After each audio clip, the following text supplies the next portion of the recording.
আসসালামু আলাইকুম প্রিয় দর্শক, আজকের গল্পটি হলো হজরত উমর রাদিয়াল্লাহু তাআলা আনহু ও অত্যাচারী রাজার। হজরত উমর রাদিয়াল্লাহু তাআলা আনহু এবং হরমদ নামের এক অত্যাচারী রাজা। ইসলামের দ্বিতীয় খলিফা হজরত উমর রাদিয়াল্লাহু তাআলা আনহু শাসন আমল।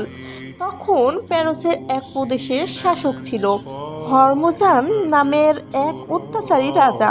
মুসলমানদের সঙ্গে তার প্রায় লড়াই হতো। লড়াইয়ের পরাজিত হলে তিনি বিভিন্ন শর্তে সন্ধি করতেন এবং নিজেই রাজ্য ফিরে যেতেন। পরে আবার সুযোগ পেলেই মুসলমানদের ক্ষতি সাধন করতেন। তার এমন অনৈতিক নীতির ফলে খলিফা হজরত উমর রাদিয়াল্লাহু তাআলা আনহু আদেশ দিলেন হরমোজানকে বন্দি করে তার দরবারে হাজির করতে। ইতোমধ্যে এক যুদ্ধে হরমোজান মুসলমানদের হাতে বন্দী হয়। খলিফার হুকুম মতে তাকে বন্দি অবস্থায় খলিফার দরবারে হাজির করা হয়। তখন খলিফা হজরত উমর রাদিয়াল্লাহু তাআলা আনহু তাকে লক্ষ্য করলেন, বললেন, আপনি আমাদের সঙ্গে বারবার বিশ্বাসঘাতকতা করছেন। আপনার বিশ্বাসঘাতকতার কারণে আমাদের বারবার যুদ্ধ বিগ্রহে জড়িয়ে পড়তে হচ্ছে। ফলে অসংখ্য মুসলিম সৈনিককে অযথা প্রাণ দিতে হচ্ছে। তাদের অর্থ সম্পদ নষ্ট হচ্ছে। আপনি অনেকের ঘরবাড়ি ধ্বংস করেছেন।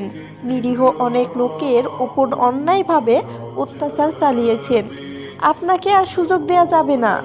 আপনার একমাত্র শাস্তি হলো মৃত্যুদণ্ড। মৃত্যুদণ্ড কার্যকর করার পূর্বে আপনার কোনো কথা থাকলে বলতে পারেন।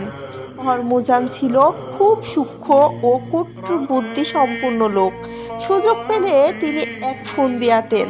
তিনি বললেন, মহানুভব খলিফাতুল মুসলিমিন, আমার প্রচণ্ড পিপাসা পেয়েছে, দয়া করে আমাকে একটু পানি পান করতে দিন। খলিফার নির্দেশে তাকে পানি পান করতে দেওয়া হলো।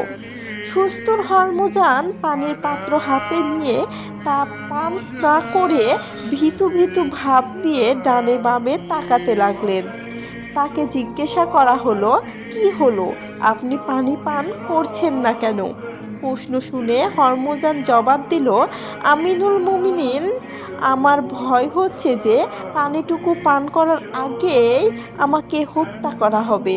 তার কথার প্রেক্ষিতে হজরত ওমর রাদিয়াল্লাহু তাআলা আনহু বললেন, আপনি নির্ভয়ে পানি পান করুন। হাতের পানি পান না করার পূর্বে আপনাকে হত্যা করা হবে না, এ ব্যাপারে আপনাকে আমি নিশ্চয়তা দিলাম। সম্মানিত প্রিয় দর্শক, এই গল্পটির দ্বিতীয় পর্ব শুনতে হলে অবশ্যই আমার চ্যানেলটি সাবস্ক্রাইব করে রাখবেন। দ্বিতীয় পর্বটি খুব শীঘ্রই নিয়ে আসবো ইনশাআল্লাহ।